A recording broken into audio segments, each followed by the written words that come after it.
종합 스포츠 분석 토킹 채널입니다.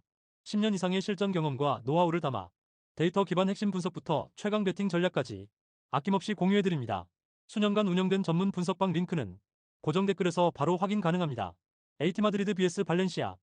이 경기는 단순히 4-4, 2대4, 4-2의 대칭 구도가 아니라 측면 하프 스페이스를 얼마나 효율적으로 쓰느냐에 따라 승부가 갈릴 가능성이 매우 높은 매치업이다. 에이티 마드리드는 공격 전개 시 측면 윙포워드와 풀백이 터치라인을 타고 올라가면서 짧은 원투 패스를 통해 상대 측면 수비를 고정시키고 하프 스페이스로 침투하는 패턴을 반복한다.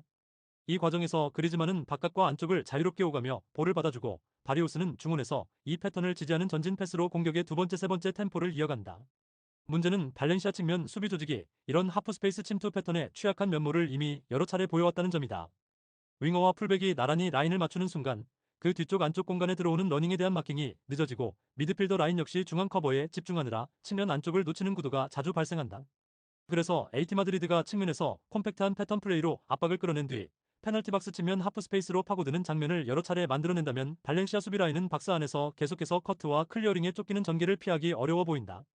여기에 에이티 마드리드는 오른쪽 측면에서 해당 공격 루트를 보여주며 상대 수비진을 오른쪽으로 몰아넣는 장면을 의도적으로 만든 뒤 반대편으로 크게 전환시키는 전환 패스를 통해 왼쪽 윙포워드에게 볼을 연결하는 변칙적인 아이솔레이션 전략까지 활용한다.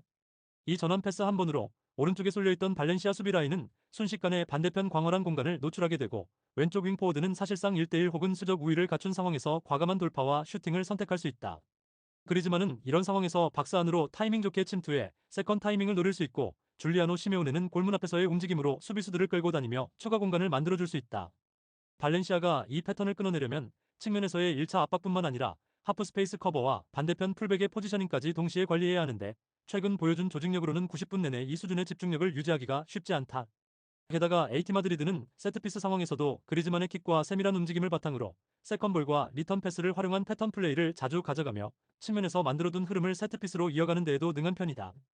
반대로 발렌시아는 전방에서 다니 라바의 돌파와 하비게라의 전진성을 활용해 역습을 노리겠지만 중원과 측면 수비의 간격 관리가 흔들리는 순간마다 에이티 마드리드의 원투 패턴과 전환 패스에 휘둘리는 시간이 길어질 수 있다.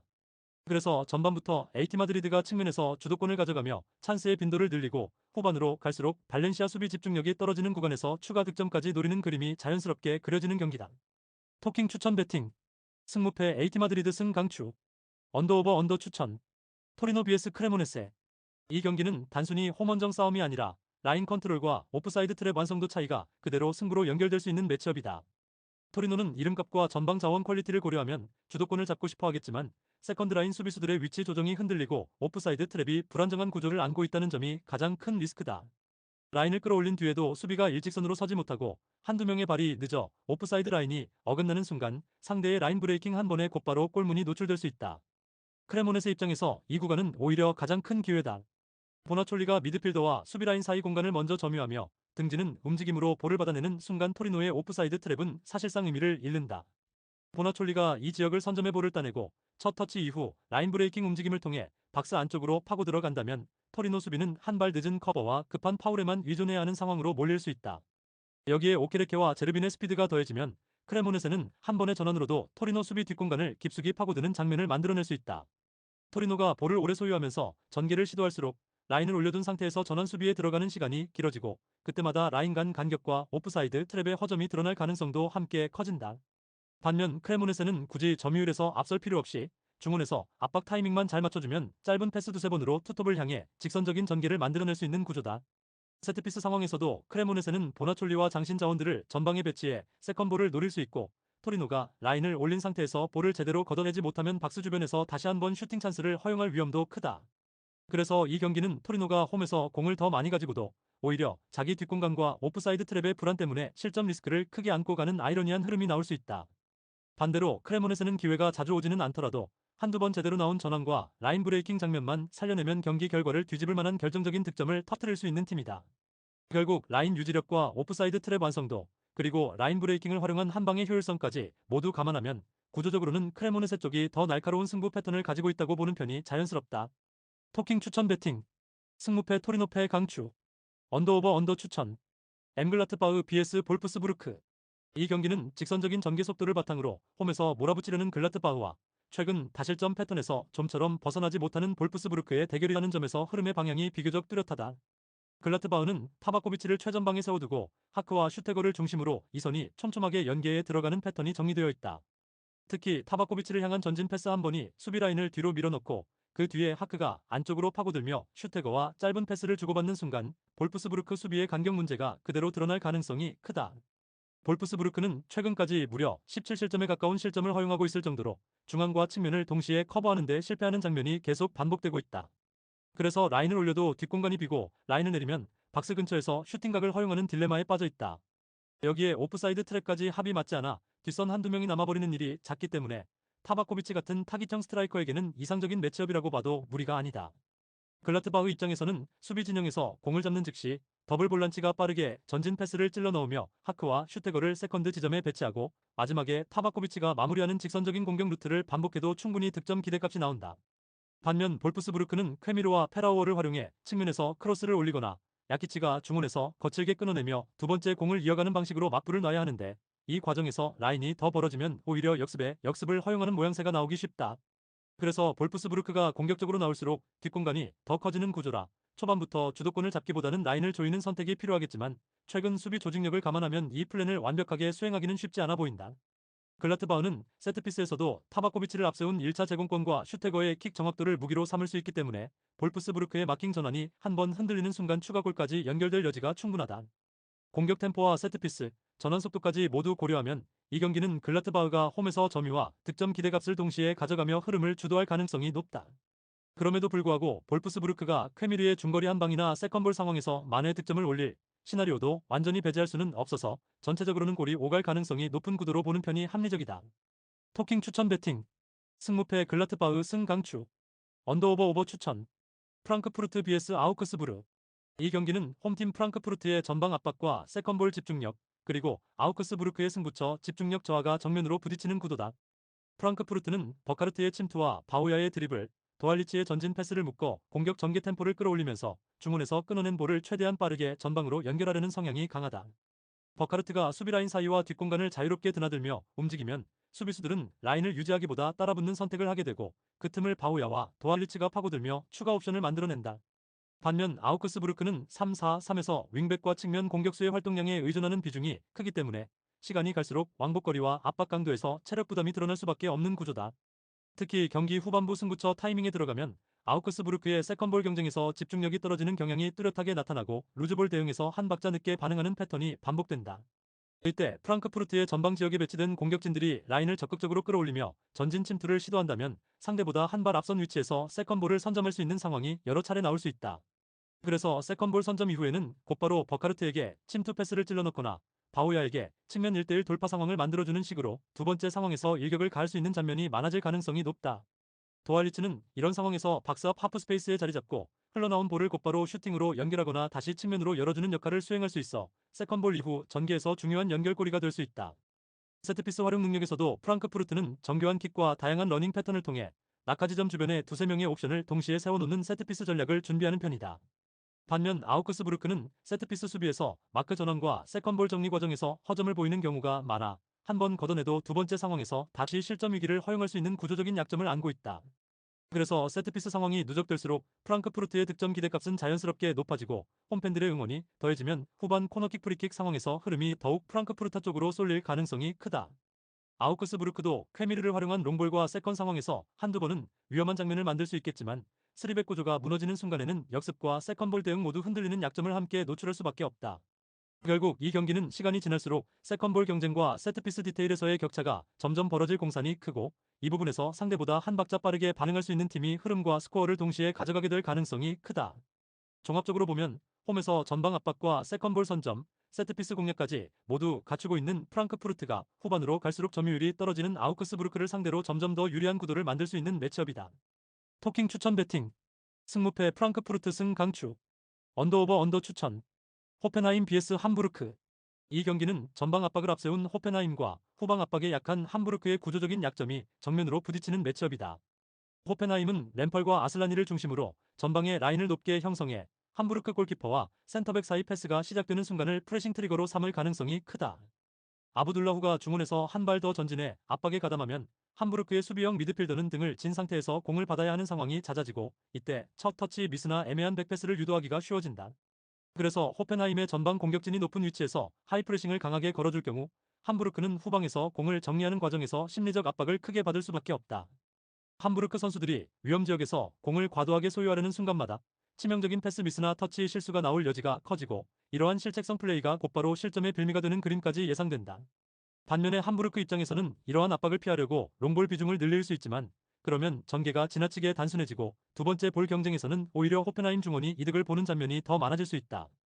호펜하임은 홈이라는 점을 활용해 초반부터 템포를 끌어올리며 함부르크 후방 빌드업을 흔들 것이고, 한두 번이라도 높은 위치에서 공을 따내면 바로 박스안까지 파고드는 직선적인 공격을 시도할 가능성이 높다. 함부르크가 반격에 나서도 퀘니 히스데르퍼의 스피드에 기대는 비중이 커서 구조적으로 안정된 빌드업보다는 순간적인 개인 능력에 기대야 하는 시간이 길어질 수 있다. 결국 전방 압박의 질과 후방 빌드업 안정성에서 보이는 차이가 이 경기의 점유율과 슈팅 숫자, 그리고 골 기대각까지 그대로 갈라놓을 가능성이 높은 구도다. 토킹 추천 배팅. 승무패 호펜하임 승 강추. 언더오버 오버 추천. 장크트 파울리 vs 하이덴하임. 이 경기는 상파울리의 전환 속도와 하이덴하임의 전진 압박 리스크가 정면으로 부딪히는 매치업이다. 상파울리는 중원에서 공을 탈취한 뒤 시나니가 한 번에 전진 방향을 잡고 마티아스 페레이라, 라게와 아운톤지를 향해 볼을 투입하는 순간 하프스페이스와 뒷공간을 동시에 찌르는 2선 1선 침투가 살아나는 구조를 갖고 있다. 반면 하이덴하임은 전진 압박 후 리커버리 속도가 느려 터진 탓에 압박을 시도했다가 공을 따내지 못하면 곧바로 뒷공간 커버가 늦어지고 라인 간격이 벌어지는 약점이 반복되고 있다. 이때 상파울리의 에이스 아운톤지가 침투 타이밍을 제대로 잡기만 하면 수비와 미드필더 사이에 벌어진 공간을 정면으로 파고들며 빠른 전환 패턴 플레이 한 번으로도 결정적인 득점 장면을 만들어낼 수 있다. 하이덴하임 입장에서는 지브지바제와 레오시엔자를 앞세운 공격 전개로 상파울리 수비 라인을 흔들어야 하지만, 도어시가 중원에서 리스크 관리를 제대로 해주지 못하면 오히려 본인들 전방 압박이 독이 될 가능성도 있다. 게다가 상파울리는 홈 경기에서 라인 전체를 과감히 끌어올려 전방부터 압박을 걸면서도 세컨볼 경쟁에서 적극적으로 몸을 부딪혀 두 번째 볼을 회수하는 습관이 자리 잡혀 있어 경기 흐름을 쉽게 내주지 않는 편이다. 결국 전술적 완성도와 전환 속도의 날카로움, 그리고 라인 간격 관리에서 보여주는 안정감까지 모두 감안하면 상파울리가 하이덴하임의 허술한 리커버리와 뒷공간 문제를 끝까지 물고 늘어질 가능성이 높다. 토킹 추천 배팅. 승무패 상파울리 승 강추. 언더오버 오버 추천. 첼시 vs 에버턴. 이 경기는 단순한 이름값 싸움이 아니라 주중 일정을 치르고 돌아온 첼시의 체력 관리와 중원 탈압박 한계, 그리고 에버턴의 압박 구조와 방향 전환 능력이 정면으로 부딪히는 승부라는 시작점은 동일합니다. 하지만 첼시의 홈 이점과 개인의 클래스가 체력적 열세를 상쇄하고 경기를 승리로 이끌어낼 가능성이 크다는 결론으로 접근해야 합니다. 첼시는 아탈란타 원정을 다녀온 직후라 주전급 라인의 피로도가 누적된 상태에서 다시 강한 압박을 버텨야 하는 상황이고, 특히 중원 미드필더 라인에서의 탈압박 과정이 지나치게 단조롭다는 약점을 안고 있다는 것은 분명한 리스크입니다. 엔소를 중심으로 한 더블 볼란치가 같은 패턴의 짧은 패스와 백패스에 의존하는 순간 에버턴의 전방 압박은 그 흐름을 읽고 가로채기에 유리한 구조를 만들 수 있다는 분석 역시 타당합니다. 하지만 에버턴은 듀스버리 홀이 방향 전환을 통해 탈압박각을 만들어내는 순간부터 완전히 다른 경기 템포를 가져오는 팀이지만, 첼시는 홈에서 그들의 변칙적인 움직임을 예측하고 통제할 수 있는 경험을 가지고 있습니다.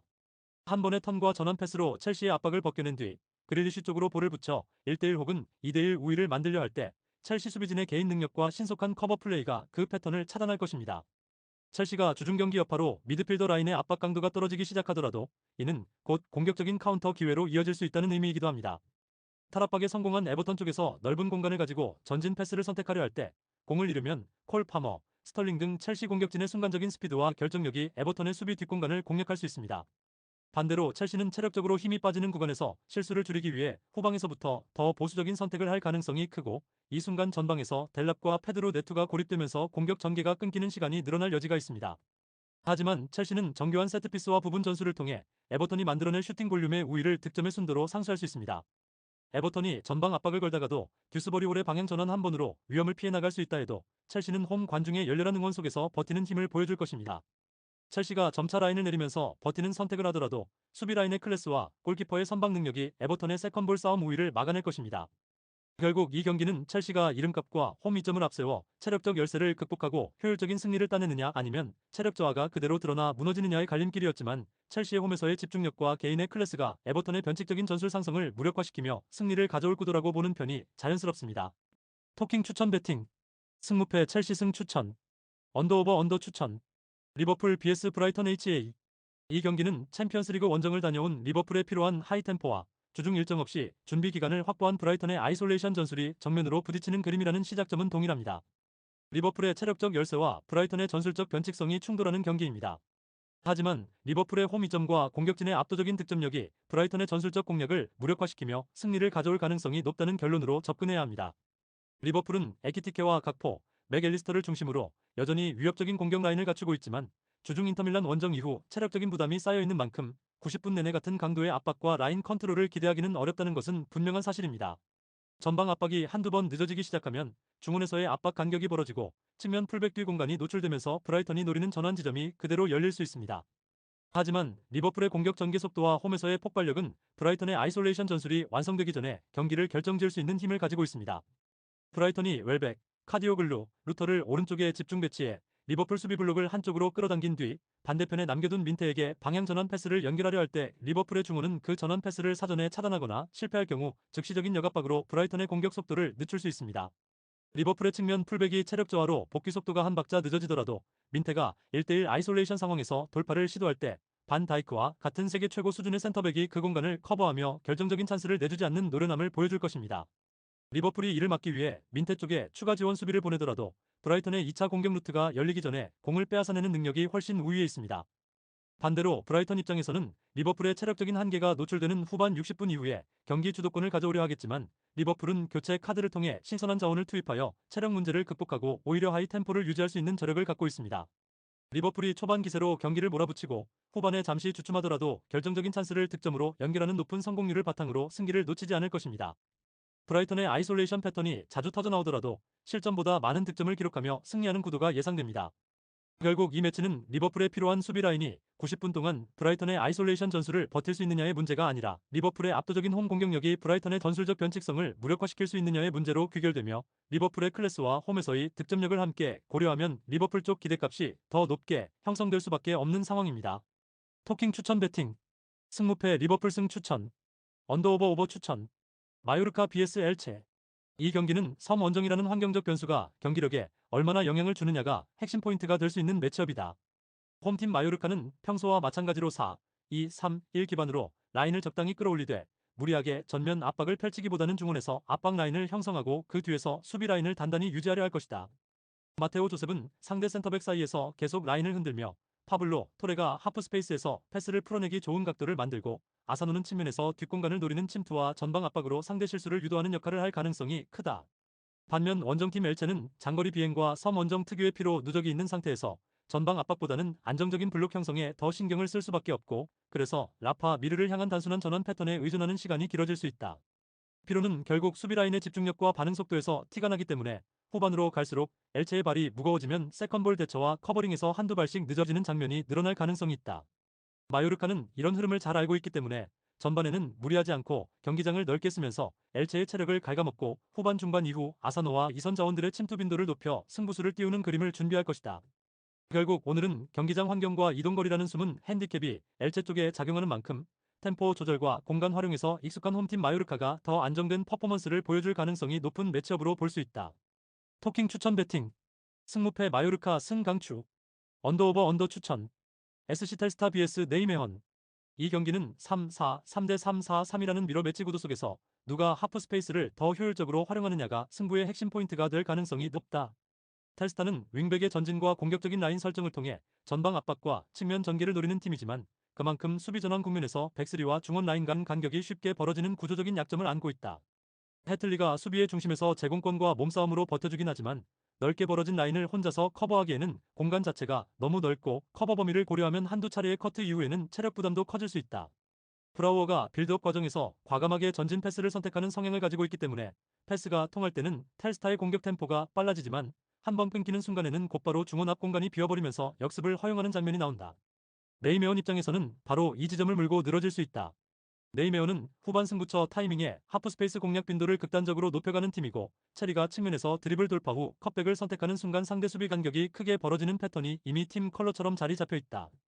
체리가 풀백을 제치고 박스 안쪽으로 파고든 뒤 컷백을 깔아주면 텔스타 수비 라인은 골문 쪽으로 쏠리면서 하프스페이스와 박스 앞이 동시에 비게 되고 이 공간을 향해 세컨드 라인에서 오가와가 타이밍 좋게 들어가는 장면이 반복될 수 있다.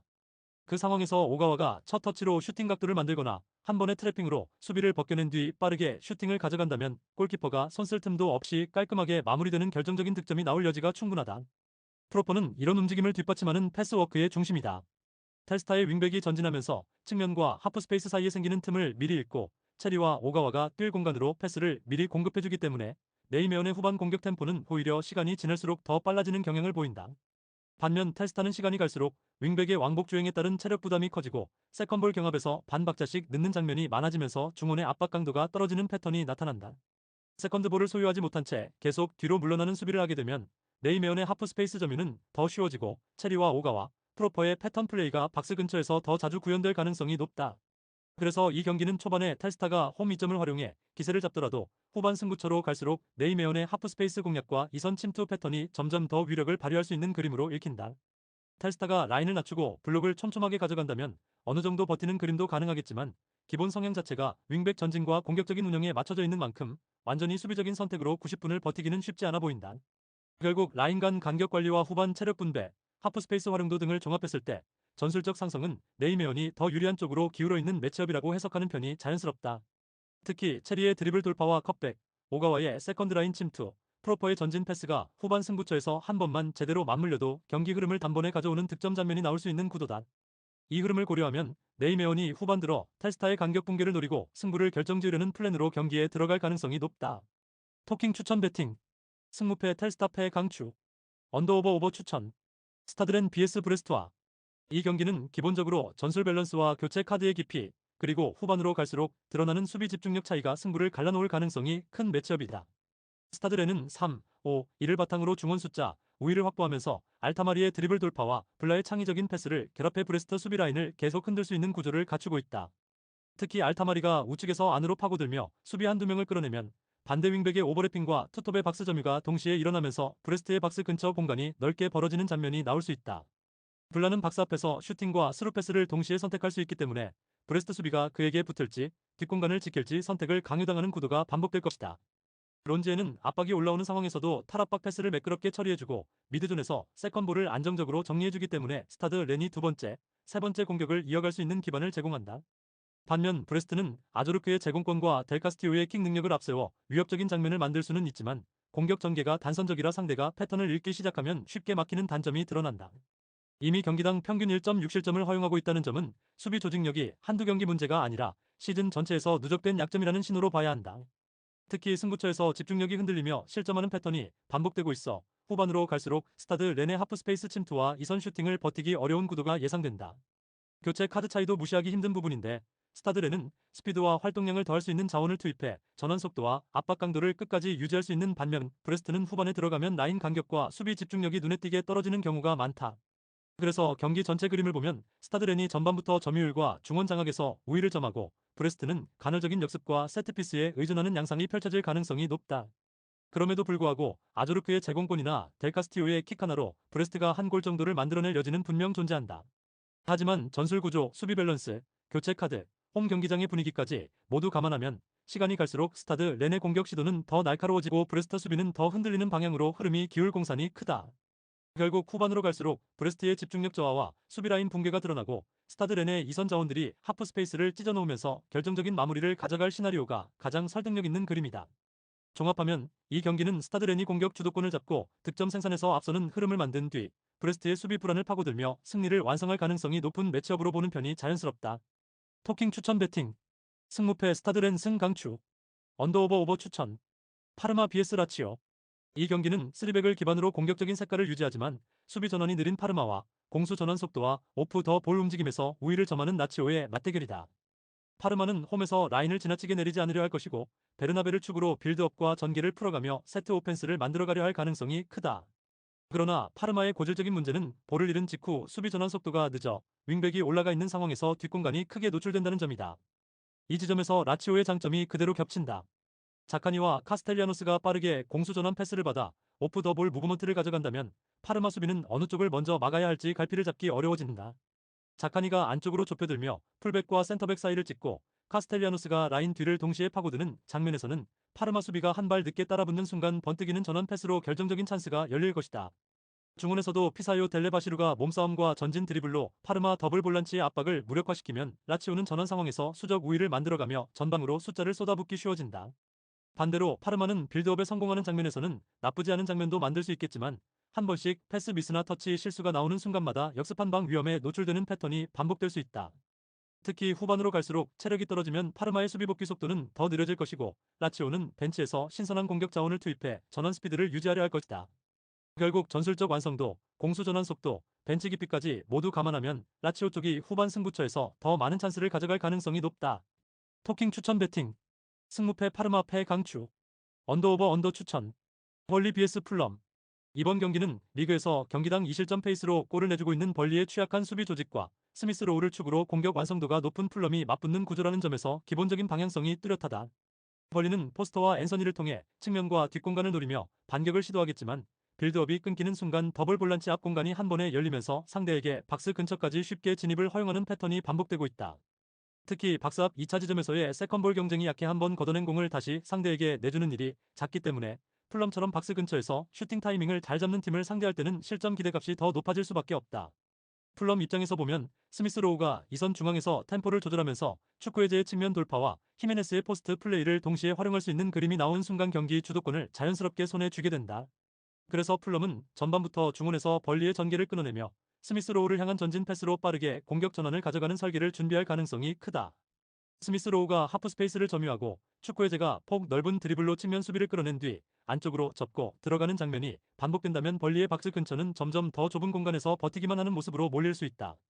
여기에 히메네스가 박스 안에서 수비수와의 경합을 버텨주며 공중볼과 크로스를 소화해주면 플럼은 세컨볼과 세컨드 찬스를 통해 여러 번 마무리 기회를 얻을 수 있는 구조를 만들 수 있다. 세트피스 국면에서도 벌리는 이미 시즌 내내 코너킥과 프리킥에서 라인 정리와 마킹 전환이 느린 약점을 노출해왔기 때문에 플럼의 세트피스 루틴이 실제 경기에서는 더욱 위력적으로 체감될 가능성이 높다. 그래서 전반전에는 플럼이 점유율과 슈팅수에서 우위를 점하면서도 벌리가 홈 분위기와 포스터의 한 방으로 반격을 노리는 양상이 펼쳐지겠지만 시간이 지날수록 수비 조직과 세트피스 대응 차이가 점점 더 크게 드러나는 흐름이 만들어질 수 있다. 그럼에도 불구하고 벌리가 홈에서 완전히 무기력하게 밀리기보다는 셋플레이나 롱볼 위주의 단순한 패턴으로 한두 차례는 위협적인 장면을 만들 수 있다는 점이 변수로 남는다. 하지만 큰 틀에서 보면 경기 전체를 통제할 수 있는 쪽은 다양한 공격 루트와 세트피스 설계를 갖춘 풀럼에 가깝고 벌리는 실점 이후 라인과 간격이 더 무너지는 2차 붕괴 위험까지 안고 경기를 치러야 한다. 결국 90분을 길게 놓고 봤을 때 안정적인 수비 조직과 세트피스 대응에서 열세를 보이는 벌리가 스미스 로우와 히메네스, 축구해제로 이어지는 풀럼의 공격력을 끝까지 버텨내기에는 부담이 크다는 판단이 우세하다. 토킹 추천 배팅. 승무패 벌리패 강추. 언더오버 오버 추천. 바르셀로나 vs 오사수나. 이 경기는 바르셀로나의 라인 사이 활용 능력과 오사수나의 라인 간 간격 문제 두 가지가 정면으로 부딪히는 구도다. 바르셀로나는 기본적으로 더블 볼란치를 두고 후방 빌드업을 안정시키면서 이선 전체를 라인 사이에 심어두는 방식으로 상대 블록 안쪽을 파고드는 팀이다. 오사수나가 보여온 것처럼 최종 수비 진영과 미드필더 3선 사이 공간이 순간적으로 태평양보다 더 넓게 벌어지는 구간이 계속 발생한다면 그 틈은 곧바로 바르셀로나 이선에게 초대장처럼 보이게 된다. 이 틈으로 라민 야말이 하프 스페이스에서 안쪽으로 좁혀 들어오고 다니 올모가 전진 드리블로 수비 앞을 가르며 박스 근처까지 침투해 들어간다면 그 지점에서 슈팅과 결정적인 어시스트가 동시에 나올 수 있는 상황이 반복될 가능성이 크다. 페란 토레스는 이런 움직임에 맞춰 수비 뒷공간으로 수직 침투를 가져가며 라인을 뒤로 끌어내는 역할을 수행하게 되고 그 과정에서 박스 앞에는 이선 자원들이 여유있게 볼을 다룰 수 있는 공간이 더 넓어진다. 오사수나는 부디미르를 활용한 롱볼과 크로스, 세트피스를 통해 한 방을 노리겠지만 쓰리백과 중원 사이 간격이 일관되게 유지되지 않는다면 공격과 수비가 따로 노는 패턴이 다시 등장할 위험이 크다. 특히 라인을 올려 압박을 시도하는 순간 뒷공간과 포켓존이 동시에 노출되며 바르셀로나의 전진 패스 한 번, 개인기 한 번의 구조가 무너질 수 있는 상황이 자주 연출될 수 있다. 반대로 라인을 지나치게 내리면 바르셀로나는 박스 앞에서 짧은 패스를 주고받으며 라민 야말과 다니 올모에게 1대1 혹은 2대2 상황을 계속 만들어주면서 슈팅각을 찾는 데 집중할 수 있다. 그래서 이 경기는 오사수나가 어느 쪽을 선택하더라도 바르셀로나가 준비해둔 패턴을 통해 그 선택의 빈틈을 파고들 여지를 충분히 갖는 흐름으로 흘러갈 가능성이 높다. 바르셀로나 입장에서는 굳이 초반부터 무리하게 속도를 끌어올릴 필요가 없고 시간을 두고 라인 사이 점유와 세컨볼 경합에서 우위를 만들어가면서 후반 승부처에 맞춰 템포를 한 단계 더 올리는 운영이 가능하다. 후반으로 갈수록 오사수나의 압박 강도와 간격 유지 능력이 떨어지면 수비와 미드필더 사이 공간은 더 자주 벌어지고 그때마다 라민 야말과 다니 올모가 절묘하게 그 사이 공간을 파고들며 다양한 득점 찬스를 완성해 나갈 수 있다. 결국 이 매치는 단순한 개인 기량 싸움이 아니라 라인 간 간격과 하프 스페이스 관리 능력을 둘러싼 전술 싸움으로 봐야 하고 이 지점에서 바르셀로나가 더 높은 완성도를 보여줄 가능성이 크다. 토킹 추천 배팅. 승무패 바르셀로나 승 강추. 언더오버 오버 추천. 레버쿠젠 vs FC 켈른. 이 경기는 전형적으로 전환 속도와 세컨드 라인 커버에서 레버쿠젠이 구조적 우위를 점하는 매치업이다. 레버쿠젠은 안드리히가 중앙에서 1차 저지선을 세워주고 공을 따낸 순간 텔라를 중심으로 역습의 출발점을 잡는 패턴이 이미 팀에 깊게 스며들어 있다. 특히 텔라가 하프라인 근처에서 역습 타이밍을 잡아 전진하기 시작하면 수비수 한두 명을 드리블로 끌어당긴 뒤 시크와의 연계 혹은 반대 측면으로의 전환 패스로 수비 블록을 단번에 흔들 수 있다. 시크는 박스 안에서 포스트업으로 공을 지키면서 이선 침투를 기다리는 역할을 맡기 때문에 텔라의 전진 이후 시크를 거쳐 다시 측면으로 빠지는 이 3차 패턴도 자연스럽게 만들 수 있다. 이렇게 되면 켈르는 전방에서 뛰어나간 인원들이 복귀하기도 전에 수비 라인 앞 공간에서 레버쿠젠의 이선 자원들에게 충분한 시간과 공간을 허용하는 상황에 몰리게 된다. 켈른의 경우 전방 침투 시 세컨드 라인의 커버가 느려 터져 있는 만큼 한 번 볼을 잃었을 때 역습을 맞는 속도와 빈도가 모두 높을 수밖에 없다. 그래서 상대의 날카로운 역습 패턴에 쉽게 당하며 무너지는 장면을 자주 보여왔고 레버쿠젠처럼 전환 퀄리티가 높은 팀을 만났을 때 그 약점은 더욱 극대화될 가능성이 크다. 레버쿠젠은 단순히 빠르게 치고 올라가는 것에서 그치지 않고 박스 근처에서는 컵백과 하프 스페이스 침투를 같이 활용해 수비가 한 번 방향을 잘못 잡으면 곧바로 슈팅각을 만들어내는 데 능하다. 반면 켈르는 빌터를 앞세운 직선적인 침투와 측면에서의 크로스에 의존하는 비중이 높아서 공격 패턴이 다소 읽히기 쉽고 세컨드 볼 회수도 매끄럽지 못한 편이다. 카민스키와 마르텔이 중원에서 균형을 맞추려 하지만 전방 라인이 과감하게 올라간 뒤에는 두 사람이 감당해야 할 커버 범위가 넓어져 레버쿠젠의 빠른 전환을 온전히 막아내기 어렵다. 여기에 후반으로 갈수록 켈른의 압박 강도와 복귀 속도가 떨어지는 흐름까지 더해지면 레버쿠젠은 오히려 템포를 한 박자 늦추면서도 찬스를 골라 가져가는 여유를 가질 수 있다. 레버쿠젠 입장에서는 초반의 실점만 허용하지 않는다면 점유율과 전환 패턴 두 영역에서 모두 우위를 유지하면서 경기 전체 흐름을 주도할 수 있는 구도다. 특히 리드 상황에서 레버쿠젠은 윙백의 오버래핑 빈도를 조절하고 중원 숫자를 늘려 역습 리스크를 줄이는 운영에 능하기 때문에 앞서 나간 이후의 경기 관리 능력도 기대해 볼 만하다. 켈른이 세트피스나 빌터의 개인기에 기대어 한두 번의 기회를 만들 수는 있지만 오픈 플레이 전체를 놓고 보면 라인 간 간격 관리와 세컨드 라인 커버에서 불안 요소가 너무 많이 노출된다. 그래서 전술적 상성과 체력 분배, 전환 속도까지 모두 종합해보면 이 경기는 레버쿠젠이 홈에서 흐름을 길게 틀어주고 승점 3점을 노려볼 수 있는 그림에 더 가깝다. 토킹 추천 배팅. 승무패 레버쿠젠 승강추. 언더오버 오버 추천. 흐로닝원 vs FC 볼렌담. 이 경기는 흐로닝원의 후반 박스 점유 패턴과 폴렌담의 직선적인 공격 루트가 정면으로 부딪히는 매치업이다. 흐로닝원은 전반에는 라인 간격을 촘촘하게 유지하면서 타워와 반 베르엔을 통해 측면과 하프 스페이스를 번갈아 공략하는 데 집중할 가능성이 크다. 윌름손은 초반부터 수비라인과 미드필드 사이를 오가며 상대 더블 볼란치를 끌어낸 뒤 뒷공간과 하프 스페이스를 동시에 위협하는 움직임으로 폴렌담 수비의 시선을 분산시킬 것이다. 시간이 흐를수록 흐로닝원은 풀백 오버래핑과 이선 압박 라인을 모두 끌어올려 상대 페널티 박스 주변에 공격 숫자를 쌓아가는 전형적인 파도 공세 구도로 경기 흐름을 만들고자 할 것이다. 이때 반 베르엔이 측면에서 안쪽으로 꺾어 들어가며 수비를 한번 모아놓고 다시 바깥으로 빠지는 움직임을 반복하면 폴렌담 풀백과 센터백 사이 간격은 점점 넓어질 수밖에 없다. 그 흐름 속에서 세컨드 라인에서 윌름손이 하프 스페이스로 침투해 들어간다면 문전와 폰전 상황에서 날카로운 슈팅이 이어질 가능성이 매우 크다. 타하는 이런 상황에서 박스 밖에서 흘러나온 공을 한 번 더 방향을 바꿔 넣어 주거나 직접 중거리 슈팅을 시도하면서 폴렌담 수비에게 또 다른 선택지를 강요할 수 있다. 반면 폴렌담은 베어만에게 직접 볼을 투입해 1차 기점을 만들고 코아스와 미렌이 그 주변에서 세컨볼과 컵백을 노리는 직선적인 패턴으로 맞설 것이다. 베어만이 제공권에서 우위를 점하는 구간에서는 폴렌담이 오히려 흐로닝원 수비를 흔들며 득점 기회를 만들 수도 있지만 공을 잃는 순간 수비 전환 속도와 중원 보호에 큰 리스크가 뒤따른다. 흐로닝원이 후반으로 갈수록 박스 주변 공격 밀도를 높이는 팀이라는 점을 고려하면 폴렌담 입장에서는 박스 안에서의 집중력을 90분 내내 유지해야 하는 부담이 상당하다. 특히 폴렌담의 더블 볼란치가 세컨볼 경합에서 밀리는 순간 박스 앞 공간은 흐로닝원에게 절호의 슈팅존으로 바뀌게 되고 반 베르엔과 타하, 윌룸손이 번갈아 마무리를 가져가는 그림이 자주 연출될 수 있다. 폴렌담도 베어만의 머리와 쿠아스의 한 방으로 득점 장면을 만들 여지는 충분하지만 전체적인 라인 간격과 세컨볼 경쟁력은 흐로닝원 쪽이 더 안정적인 구성을 갖추고 있다. 그래서 경기 시간이 길어질수록 흐로닝원의 공격 파도와 박스 점유 패턴이 폴렌담 수비를 점점 더 깊게 밀어넣으면서 마지막에는 홈팀이 흐름을 끊어내는 쪽으로 경기가 흘러갈 가능성이 높다. 종합해보면 후반 박스밀도, 세컨볼 경쟁력, 전술 응집력까지 모두 고려했을 때 이 매치는 흐로닝원이 홈에서 승부를 가져갈 타이밍에 가깝다. 토킹 추천 배팅. 승무패 흐로닝원 승강추. 언더오버 오버 추천. FC 메스 vs PSG. 이 경기는 리그 최하위권에서 흔들리는 메스와 전술 완성도와 개개인 퀄리티에서 상위권에 있는 파리 생제르맹의 대결이라는 점에서 구조적인 격차가 명확한 매치업이다.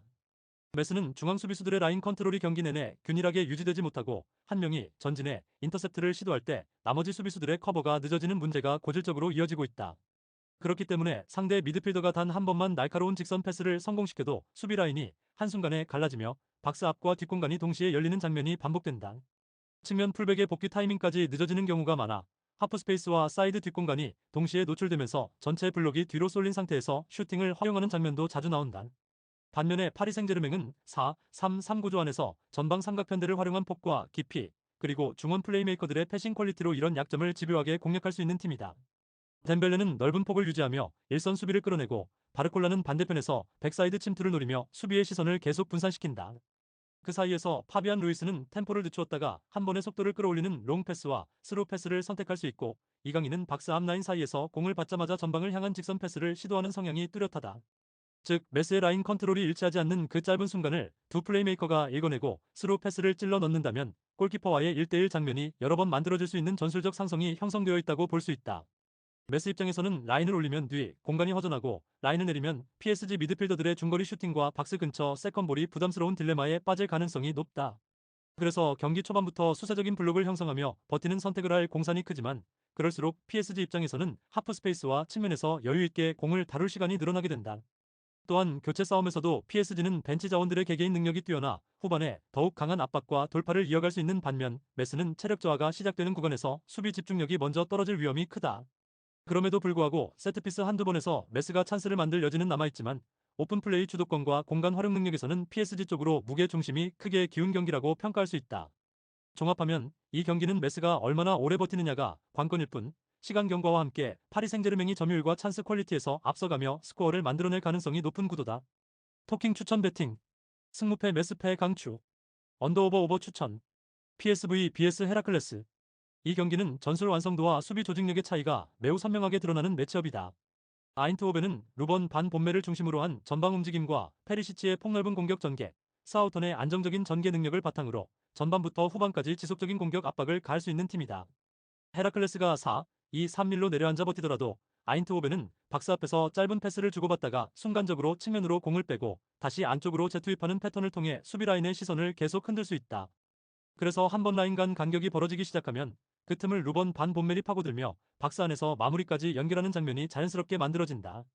루번 반 본멜을 중심으로 이루어진 아인트호벤의 공격력은 헤라클레스 수비 조직이 현재 보여주고 있는 실점 패턴을 감당하기 벅찰 가능성이 크다. 15경기 37실점이라는 수치는 단순한 우연이 아니라 라인 간 간격 관리와 세컨볼 대응, 세트피스 수비까지 전반적인 구조가 불안하다는 의미로 해석할 수 있다. 특히 오늘 경기에서 주목할 부분은 코너킥이다. 아인트호벤의 코너킥 루틴은 니어 포스트를 향해 러닝 점프에 들어가면서 중간에서 헤더로 공을 잘라먹는 세밀한 패턴이 핵심이다. 이 과정에서 공의 궤적이 한번 꺾이면 헤라클레스 같은 수비 조직이 불안한 팀은 팝포스트와 골키퍼 앞 공간을 동시에 커버하기 어렵다. 그래서 오늘 경기에서는 코너킥 상황이 발생할 때마다 득점에 가까운 좋은 장면이 여러 차례 나올 것으로 예상된다. 니어 포스트에서의 1차 경합과 그 뒤를 따라 들어가는 공격수들의 세컨 찬스까지 고려하면 세트피스만으로도 상당한 골 기대값을 쌓을 수 있는 구도다. 헤라클레스 입장에서는 쿨레노비치의 제공권과 브룬스의 킥, 반 기스트의 움직임으로 맞불을 놓아야 하지만, 라인을 올리면 뒷공간이 열리고 라인을 내리면 박스 앞에서 아인트호벤의 패스 플레이를 계속 허용해야 하는 딜레마에 빠지게 된다. 체력과 멘털 측면에서도 아인트호벤은 홈에서 공격적으로 나설 수 있는 환경이고, 헤라클레스는 수비 시간 비중이 길어질수록 집중력 저하와 라인 붕괴 위험이 커진다. 시간이 흐를수록 이 격차가 더 크게 드러날 가능성이 높다. 결국 전술적 상성, 공격 패턴 완성도, 세트피스 위협, 그리고 헤라클레스의 수비 불안까지 종합하면 이 경기는 아인트호벤이 득점을 쌓으며 승부를 가져갈 가능성이 높은 그림으로 보는 편이 자연스럽다. 토킹 추천 배팅. 승무패 아인트호벤 승 강추. 언더오버 오버 추천. 아탈란타 vs 칼리아리. 이 경기는 아탈란타의 조직적인 하프 스페이스 공략과 칼리아리의 불안한 라인 간 간격이 정면으로 부딪히는 매치업이다. 아탈란타는 스카마카를 축으로 전방에서 높이를 확보하고 때 케텔라이르를 중심으로 이선이 유기적으로 움직이며 하프 스페이스에서 볼을 받는 횟수를 꾸준히 늘려나가는 팀이다. 때 케텔라이르가 전진 드리블로 수비라인 사이를 파고드는 순간 칼리아리의 압박 타이밍이 엇갈려 생긴 공간은 곧바로 슈팅 혹은 결정적인 키패스로 이어질 수 있는 통로가 된다. 칼리아리는 중앙 숫자를 많이 두고 경기를 시작하지만, 그래서 압박이 한 템포만 늦어져도 중원과 수비 사이 구간이 크게 벌어지고 그 틈을 아탈란타의 이선 자원들이 놓치지 않고 침투에 들어갈 가능성이 크다. 스카마카가 박스 안에서 수비를 등지고 버텨주면 파살리치는 후방에서 타이밍을 맞춰 박스 안으로 침투해 세컨 찬스를 처리하는 역할을 담당하게 되고, 이 구조가 반복될수록 칼리아리 수비는 점점 더 박스 안으로만 몰릴 수밖에 없다. 그러면 대 케텔라이르는 박스 바로 앞 공간에서 전진 드리블 후 왼쪽 오른쪽으로 선택지를 나누는 플레이를 시도할 수 있고, 커트인을 통해 직접 슈팅까지 노릴 수 있는 위치를 확보하게 된다. 칼리아리는 보렐리와 폴로룬쇼, 에스포지토를 통해 역습과 세컨볼을 노리겠지만, 라인 전체가 합을 맞춰 움직이지 못하면 오히려 전방으로 나간 숫자만큼 뒤쪽에서 더 큰 공간을 허용하는 딜레마에 빠지기 쉽다. 특히 아탈란타처럼 윙백이 높게 올라가고 쓰리백이 전진해 미들존을 밀어붙이는 팀을 상대로는 압박 타이밍이 조금만 어긋나도 한 번의 패스로 두 줄을 동시에 깨는 장면이 나올 수 있다. 전술적인 완성도와 전환 속도, 하프스페이스 활용 능력까지 감안하면 전체적인 경기 흐름은 아탈란타가 주도권을 쥔 채 칼리아리의 수비 블록을 계속 두드리는 그림이 자연스럽다. 시간이 지날수록 칼리아리의 수비 간격은 더 벌어지고 파울로 버티는 장면이 많아질수록 세트피스 상황에서도 아탈란타에게 유리한 구도가 자주 만들어질 수 있다. 결국 이 경기는 칼리아리가 얼마나 오래 버티느냐의 싸움으로 흐를 가능성이 크고, 후반으로 갈수록 아탈란타의 템포와 패턴이 더 자주 살아나며 슈팅 이후 슈팅 격차를 벌려 나갈 수 있는 매치업이다. 토킹 추천 배팅. 승무패 아탈란타 승 강추. 언더오버 언더 추천. 아스날 FC vs 울버햄프턴. 이 경기는 아스날의 하프스페이스 장악력과 플레이메이킹 능력, 그리고 울버햄튼의 전방 압박 이후 리커버리 불안이 정면으로 충돌하는 매치업이다. 아스날은 초반부터 미켈 메리노와 웨데고르를 축으로 빌드업을 시작하며 에즈를 좌우 하프스페이스에 세워 상대 미드필더 라인을 가로로 벌려놓는 데 집중할 가능성이 크다. 울버햄튼은 두 명의 스트라이커와 윙백을 앞세워 전방에서 압박 강도를 높이려 하겠지만, 볼을 빼앗지 못하고 압박이 한 번만 풀려버리면 그 뒤에서 미드필더 라인의 리커버리가 늦어지는 약점이 곧바로 드러날 수 있다. 바로 이 지점에서 웨데고르가 하프스페이스로 한번 내려와 볼을 받으며 짧은 패스로 리듬을 끌어올린 뒤 다시 측면으로 전환 패스를 정확하게 뿌려주는 장면이 자주 나올 수 있다. 이 과정에서 풀백과 윙어가 동시에 오버래핑 인버팅을 섞어 움직이면 울버햄튼 수비 블록은 좌우로 계속 끌려다니게 되고, 박스 안에서는 타이밍이 어긋난 마킹이 늘어날 여지가 크다. 특히 하프스페이스 중간지대가 넓게 열리는 울버햄튼의 구조적 문제 때문에 아스날 2선 자원들은 그 구간에서 한두 번 접어놓고 공격 템포를 조율한 뒤 사이드 체인지나 스루패스로 한 방에 전진하는 선택지를 모두 가져갈 수 있다. 웨데고르가 이 공간에서 짧은 원투 패스를 두세 차례 교환하고 곧바로 측면으로 공을 돌려준다면 울버햄튼의 풀백 윙백 라인은 계속해서 방향을 전환하며 따라가야 하는 상황에 놓이게 된다. 그래서 크로스와 컷백 루트에서 고급 찬스가 연달아 만들어질 가능성이 높고, 두 번째, 세 번째 파도 공격까지 이어지는 장면이 누적된다면 울버햄튼 수비는 버티기만 하는 흐름에 내몰릴 수 있다. 울버햄튼도 스트란드 라르센을 활용한 롱볼과 세컨 상황에서 한두 번은 위협적인 장면을 만들 수 있겠지만, 중원 리커버리 속도와 라인 간 간격 관리 문제를 단기간에 해소하기는 쉽지 않다. 특히 리그 최하위권까지 떨어진 현재 상황에서는 실점이 먼저 나오는 순간 심리적으로도 위축될 여지가 있고, 라인을 올려야 하는 타이밍에 오히려 뒷공간 리스크가 더 크게 노출될 수 있다. 반면 아스날은 홈에서 경기 리듬을 쥐고 흔드는데 능숙한 팀이라 선제골 이후에는 메리노 에데고를 중심으로 템포를 조절하며 울버햄튼의 반격 타이밍을 조절할 만한 여유를 가질 수 있다. 에즈는 이런 구도에서 수비 사이를 파고드는 드리블과 박스 근처에서의 슈팅으로 두 번째 득점까지 노릴 수 있어 시간대별로 공격 옵션이 다양하게 살아나는 그림이 예상된다. 울버햄튼이 라인을 내리고 버티는 선택을 해도 하프스페이스 쪽 중간지대는 완전히 지워지지 않기 때문에 웨데고르가 이 공간에서 다시 한번 볼을 점유하는 순간마다 공격 템포는 아스날 쪽으로 기울 것이다. 종합적으로 보면 전방 압박 이후 리커버리와 라인 간 간격 관리에서 계속 허점을 보이고 있는 울버햄튼보다 하프스페이스를 중심으로 경기를 설계할 수 있는 아스날이 전술적 심리적 모두에서 우위에 선 경기라고 보는 편이 합리적이다. 토킹 추천 배팅. 승무패 아스날 승 강추. 언더오버 오버 추천. 헤타페 vs 에스파뇰. 이 경기는 단순히 공격력의 대결이 아니라 하프스페이스를 누가 더 효과적으로 활용하느냐, 그리고 포백과 중원 사이 공간을 둘러싼 전술 싸움이 승부를 가르는 매치업에 가깝다. 헤타페는 5-3-2 구조 안에서 아람바리가 중앙과 측면을 오가는 메잘라 역할을 수행하며 우체와의 연계를 통해 박스 안장악과 세컨드 찬스를 동시에 노리는 공격 패턴을 구축하고 있다. 특히 아람바리가 중앙에서 측면 방향으로 대각선 침투를 시작하는 순간 에스파뇰의 더블 볼란치와 포백 라인 사이에는 애매하게 비는 공간이 생기고, 그 지점이 바로 페널티 박스 측면 하프 스페이스가 된다. 이 구간을 아람바리가 타이밍 좋게 점유해 들어가면 에스파뇰 수비진은 박스 안 우체를 의식하면서도 동시에 측면 침투까지 케어해야 하는 이중과부하에 걸리게 되고, 결국 어느 한쪽 마킹이 느려질 수밖에 없다. 그 상황에서 아람바리가 낮은 크로스나 컷백 형태로 우체에게 패스를 공급한다면 수비 블록이 완전히 정돈되기 전에 박스 중앙에서 결정적인 마무리 장면이 나올 확률이 높아지는 구조다. 이런 패턴은 단발성이 아니라 헤타페가 후방 빌드업 이후 반복적으로 노릴 수 있는 조직적인 루트라는 점에서 에스파뇰에게 더 부담스럽게 다가온다. 반면 에스파뇰은 로베르토 페르난데스를 축으로 두고 푸아도와 페페 밀라가 주변에서 움직이며 연계를 시도하겠지만, 헤타페의 5장 수비 블록을 상대로 박스 안에서 안정적으로 슈팅각을 만드는 데에는 시간이 필요할 수 있다. 헤타페의 센터백 라인은 몸싸움과 공중볼에서 강한 편이라 단순한 크로스 위주의 에스파뇰 공격은 쉽게 차단될 가능성이 높고 결국 이선 쪽에서 새로운 변화를 만들어내야 한다. 그러나 에스파뇰 더블 볼란치가 수비와 전개를 동시에 책임지는 구조다 보니 지나치게 전진했다가 역습에서 하프 스페이스를 내어주는 순간 아란바리의 메잘라 움직임과 우체의 박스 장악력에 다시 한번 노출되는 그림이 반복될 수 있다. 그래서 에스파뇰 입장에서는 라인을 높게 올려 주도권을 잡고 싶어도 그 뒤에 남는 공간 때문에 끝까지 과감하게 밀어붙이기 어려운 심리적인 부담이 생길 수밖에 없다. 반대로 헤타페는 라인을 크게 올리지 않더라도 후방에서부터 두세 번 패스를 풀어낸 뒤 곧장 측면과 하프 스페이스로 연결하는 형태로 상대의 약점을 찌르는 데 집중하면 된다. 시간이 흐를수록 하프 스페이스에서 반복적으로 찬스를 만들 수 있는 쪽과 세컨드볼 경쟁에서 우위를 점하는 쪽이 점점 유리해지는 경기 양상이 될 가능성이 크다. 이런 전술적 흐름을 감안하면 메잘라의 대각 침투와 하프 스페이스 활용, 그리고 박스 안골 게터의 존재감을 동시에 갖춘 헤타페 쪽이 홈에서 조금 더 안정적인 승부 설계를 가져갈 수 있는 구도다. 토킹 추천 배팅. 승무패 헤타페 승강추. 언더오버 언더 추천. FC즈 볼레 vs FC 타르트. 이 경기는 한 팀은 공을 오래 쥐고 흔드는 팀, 다른 한 팀은 5, 4, 1블록으로 버티며 한 방을 노리는 팀이라는 구조가 뚜렷하게 갈리는 매치업이다. 즈볼레는 전체적인 볼 점유율을 높이는데 초점을 맞추고 볼이 위치한 지역 근처에 3, 4명의 선수를 배치해 수적 우위를 통한 패스 네트워크를 구축한다. 이렇게 볼 주변에 수적 우위를 만들면 상대 입장에서는 한 명이 나와 압박을 걸 때마다 다른 공간이 비기 시작하고, 그래서 시간이 지날수록 즈볼레가 자연스럽게 볼 점유율과 경기 주도권을 동시에 확보하는 그림이 나온다. 코스톤스는 이 네트워크의 끝에서 박스 안 마무리를 담당하며 오스팅은 라인 사이에서 연결고리 역할을 하며 좌우로 볼을 분배하고 은바유는 측면에서 수비 라인을 뒤로 밀어붙이는 역할을 맡는다. 이 조합이 잘 돌아가는 날에는 시타르트의 5, 4, 1블록이 좌우로 흔들리면서 풀백과 센터백 사이 혹은 하프 스페이스에서 점점 더 많은 패스 라인이 열리게 된다.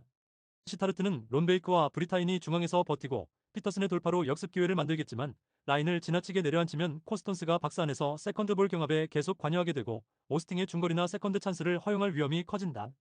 반대로 라인을 조금 올려 압박을 시도하면 즈볼레의 짧은 패스와 수적 우위 구조 때문에 미드필드에서 공을 빼앗아내기 쉽지 않고 측면과 중앙 사이 간격이 벌어지면서 크로스와 컵백 허용 빈도가 높아질 수밖에 없다. 또한 교체 전력에서도 즈볼레의 교체 전력이 비교적 더 우월한 상황이라 후반 중반 이후에도 비슷한 유형의 공격 자원들을 투입해 점유율을 유지하고 압박 강도를 떨어뜨리지 않을 수 있다는 점은 홈팀의 큰 이점이다. 시타르트는 수비 집중력으로 버티는 시간이 길어질수록 체력적인 부담이 누적되고 작은 실수가 실점으로 이어질 가능성이 높아지기 때문에 경기 시간이 길어질수록 흐름이 즈볼레 쪽으로 기울 위험이 크다. 종합적으로 보면 점유율 운영 능력과 패턴 플레이 완성도, 교체 자원까지 고려했을 때 이 매치는 즈볼레가 홈에서 경기를 틀어쥐고 찬스를 더 많이 만들어갈 수 있는 구도에 가깝다. 토킹 추천 배팅. 승무패 즈볼레 승강추. 언더오버 언더 추천. 파리FC vs 툴루즈. 이 경기는 후방 빌드업 퀄리티가 떨어지는 파리FC와 전방 압박과 전환 상황에 강점을 가진 툴루즈가 맞붙는 구도다. 파리FC는 수비 진영에서 첫 터치 방향 전환이 매끄럽지 않아 상대가 압박 강도를 조금만 올려도 공을 잃는 장면이 빈번하게 나온다. 특히 센터백과 골키퍼가 몸 방향을 돌려 탈압박하기보다 정면으로 공을 받았다가 그대로 압박에 무너지는 패턴이 반복되고 있다. 때문에 전방에서 기다리는 제벨스와 케발이 공을 받기도 전에 빌드업이 끊기고 팀 전체 라인이 뒤로 말려 내려가는 경기가 자주 연출된다. 반면에 툴루즈는 마그리를 축으로 한 전방 압박 라인이 매우 조직적으로 움직이며 압박각을 날카롭게 잡아 상대의 실책을 유도하는 데 능하다. 마그리가 높은 위치에서 패스 길이를 차단하고 보호와 소우어가 주변 공간을 동시에 물어뜯어 들어가는 구조라 후방에서 실수가 나올 여지가 크다.